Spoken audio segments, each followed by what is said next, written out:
Some places on Earth defy logic. Here, people don't just die, they vanish. Today, we examine 10 cases science still can't explain. From ghost signals tied to the Titanic to people disappearing in plain sight. They didn't escape, they didn't hide. Reality simply made no room for them. Let us know in the comments where you're watching from. Now, let's look at the facts. The ocean does not just swallow ships, it swallows time. And sometimes, it spits back fragments of a reality that should have stayed buried. In the silent, invisible world of radio frequencies, the North Atlantic is home to a phantom that refuses to rest. Since 1912, a series of frantic Morse code transmissions has been haunting the airwaves, suggesting that for the RMS Titanic, the final plunge never truly ended. The mystery began to surface decades after the disaster, most notably in 1972, when a radio operator on the USS Theodore Roosevelt intercepted a jagged, high-pitched distress call. The coordinates were precise, and the signature was unmistakable. The Titanic was calling for help. When the operator reported the incident, he was met not with skepticism, but with a chilling directive from military intelligence to remain silent. He later discovered that similar signals had been logged in a perfect 6-year cycle, 1924, 1930, 1936, all repeating the same desperate plea for rescue on frequencies that had long been abandoned by modern shipping. The intrigue deepened with the nature of the signals themselves. They weren't recorded playbacks or hoaxes by bored sailors, they were live transmissions that seemed to interact with the environment. In 1996, a Canadian vessel reportedly heard a voice crackling through the static, a man identifying himself as Captain Edward Smith, ordering his crew to hold steady. Some physicists suggest that the sheer emotional energy of the 1,500 souls lost created a time loop or an electromagnetic imprint in the atmosphere, a scream of terror so loud it literally tore a hole in the fabric of linear time. The climax of this haunting phenomenon remains the 2008 encounter, where a modern satellite-based system intercepted a burst of data that decoded into the original 1912 SOS. The source of the signal was tracked to the exact spot on the ocean floor where the wreckage sits in total darkness. To this day, the Titanic's echo serves as a terrifying reminder that some tragedies are too massive to be contained by the past. Somewhere in the cold mist of the Atlantic, the great ship is still sinking, and the SOS is still being tapped out by invisible hands, waiting for a savior who will never arrive. The sky is a vast, open book, but there are pages that, once turned, lead to a horizon where the stars and the sea exchange places. This cryptic warning often surfaces in the logs of old aviators when discussing the Bermuda Triangle. In 1945, the world learned that even the most advanced military technology of its time could be erased from existence by a sky that suddenly decided to stop making sense. The mystery began on the afternoon of December 5th, when 5 TBM Avenger torpedo bombers took off from Fort Lauderdale for a routine navigation exercise.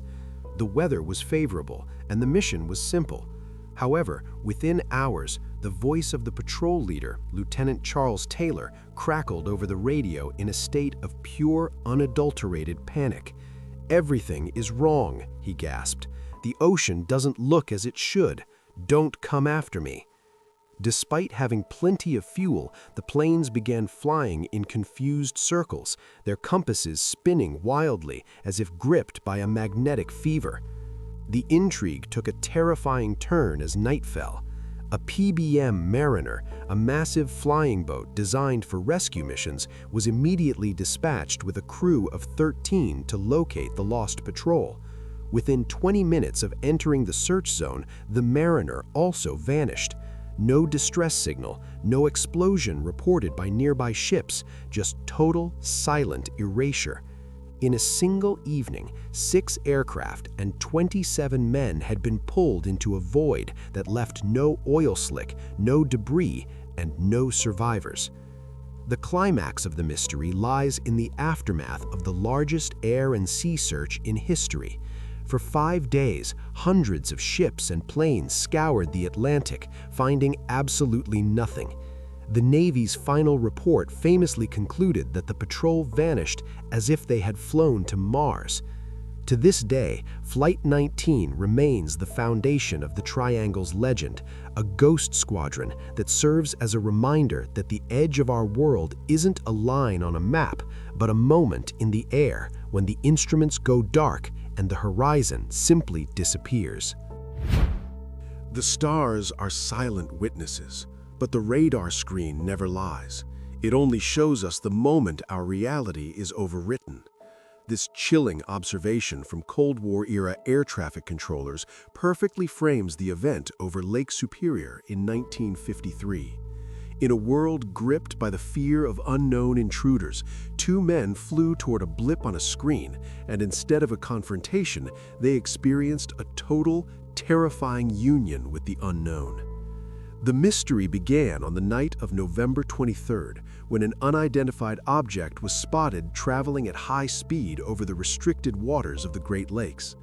An F-89C Scorpion interceptor, manned by Felix Moncla and Robert Wilson, was scrambled to investigate.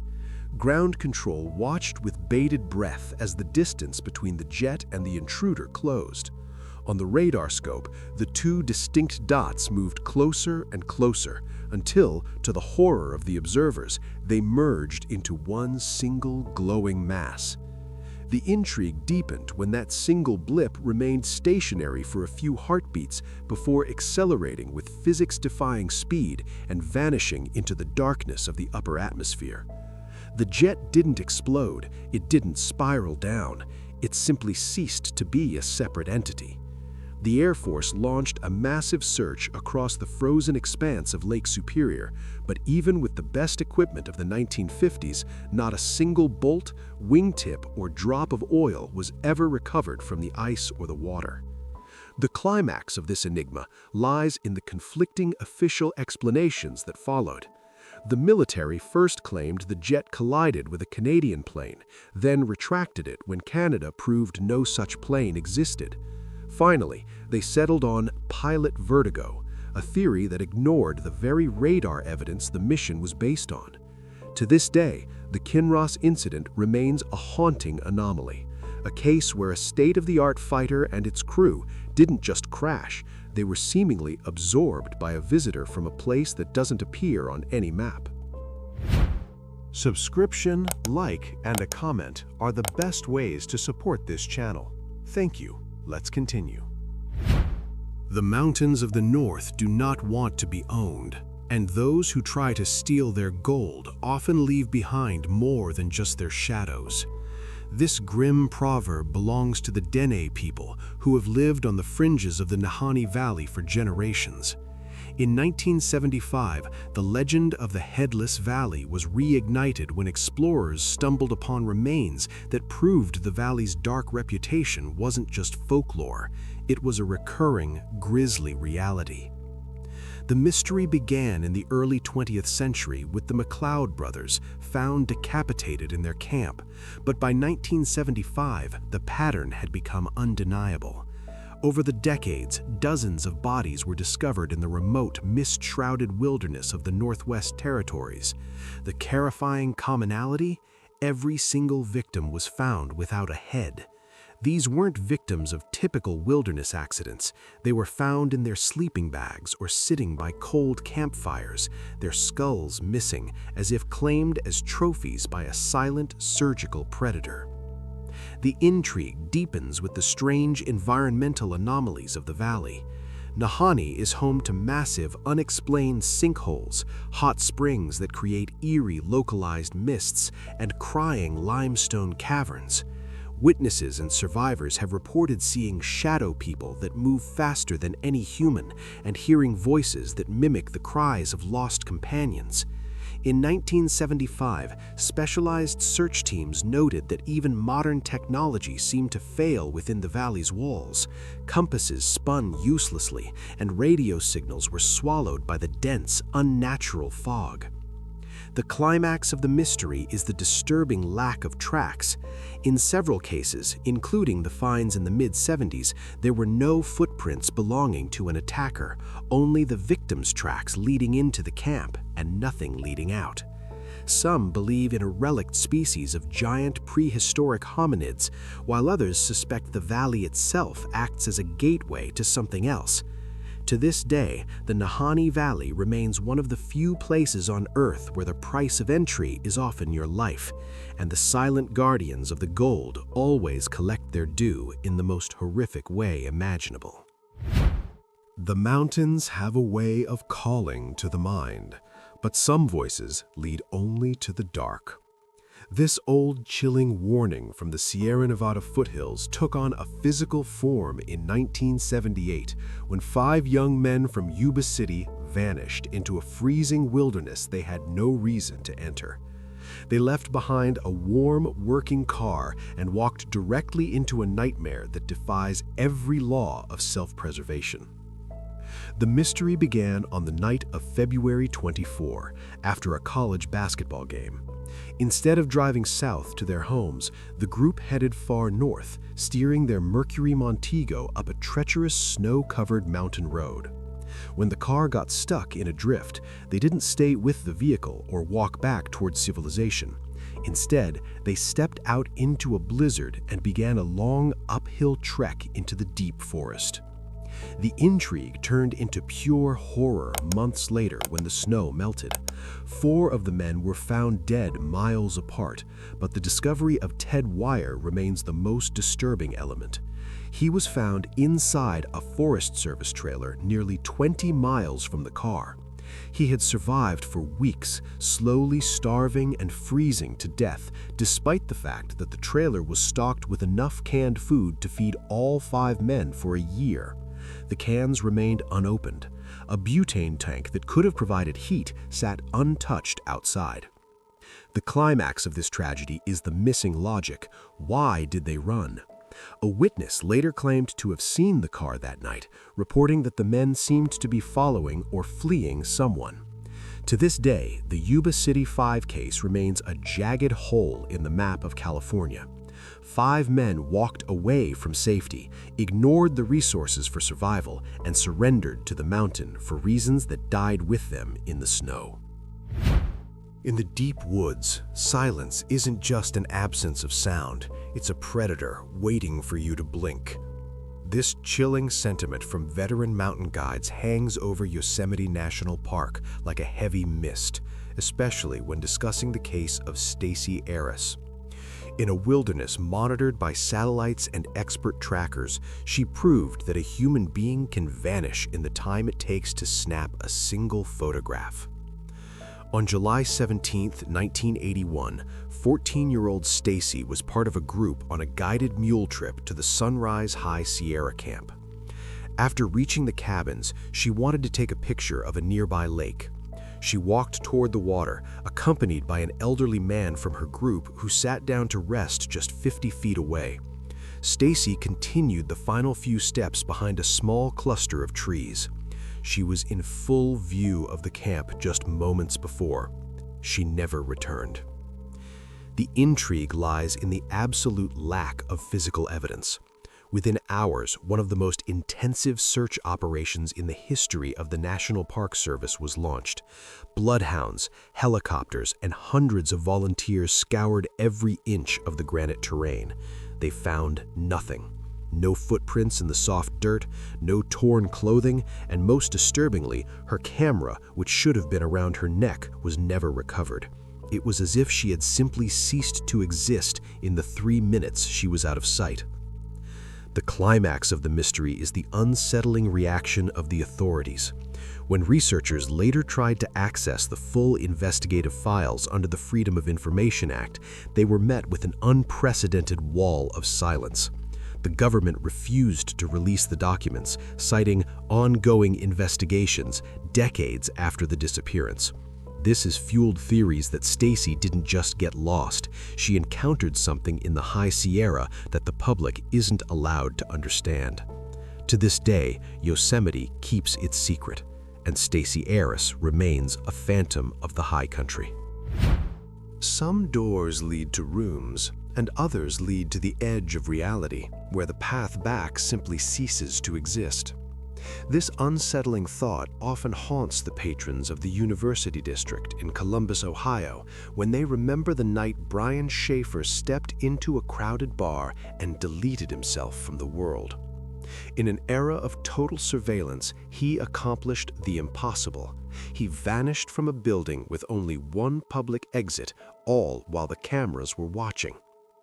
On the night of March 31, 2006, Brian, a bright 27-year-old medical student, went out to celebrate the start of spring break.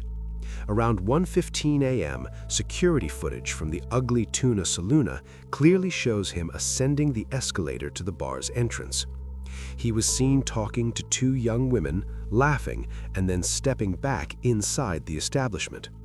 The bar was packed, the music was loud, and the single entrance was monitored by a CCTV camera that recorded every single person who left that night. The intrigue began when the lights came up at 2 a.m.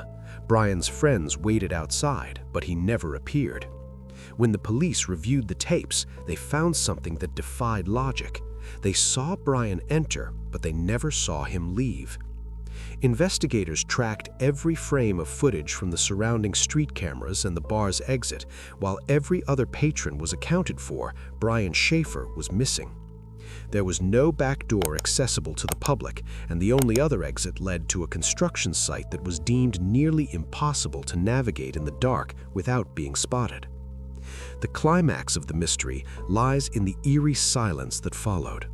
Every square inch of the bar was searched, including the air ducts, the trash, and the construction area, but not a single trace of Brian, his clothing, or his phone was ever found. His phone continued to ring for months, pinging to a tower miles away, yet no one ever answered. It was as if the bar had acted as a vacuum, pulling him into a blind spot in time itself. To this day, the case remains one of the most baffling disappearances in urban history, a man who walked into a room and simply ran out of space.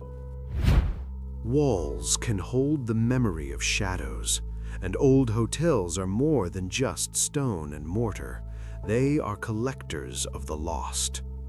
In the heart of Los Angeles, the Cecil Hotel has long been a magnet for the macabre, but nothing in its violent history is as disturbing as the 4 minutes of grainy footage recorded in early 2013. It is a video that captured a woman communicating with something that wasn't there just moments before she broke the laws of physical accessibility.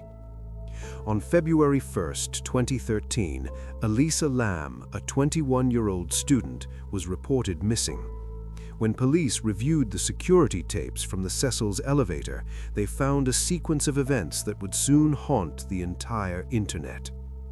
Elisa enters the elevator and begins pressing multiple buttons, but the doors remain wide open.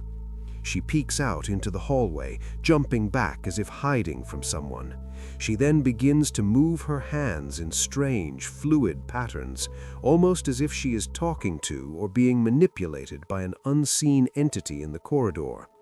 Finally, she walks away into the darkness of the hotel, and the elevator doors close behind her as if nothing had happened.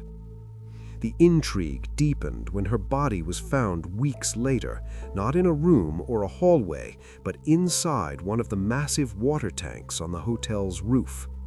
To get there, she would have had to bypass locked security doors and climb a ladder while carrying a heavy, bolted lid, actions that should have triggered multiple alarms. None went off. Even more chillingly, the lid of the tank was reportedly closed when she was discovered, a task nearly impossible to perform from the inside while drowning. The climax of the mystery lies in the forensic anomalies.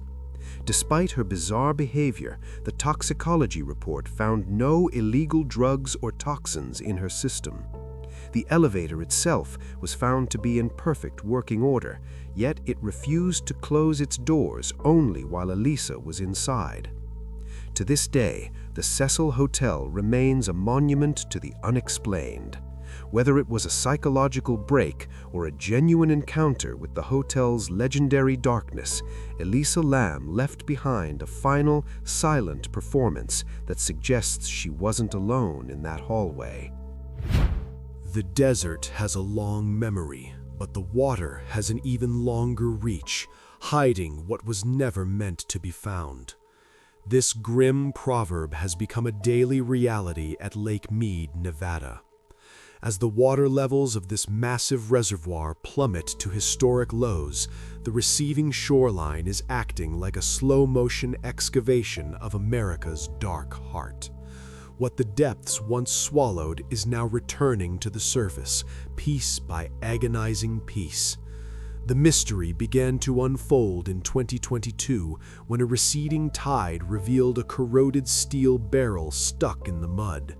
Inside was the skeletal remains of a man with a single bullet hole in his skull, dressed in a 1970s-era tracksuit. It was the calling card of the Las Vegas mob, a body buried at sea that was supposed to stay down forever.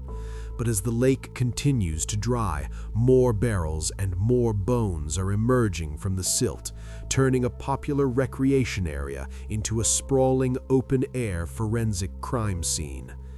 The intrigue, however, extends beyond the shadows of organized crime. In the deeper, colder basins, the drought has unveiled ghosts of a different era.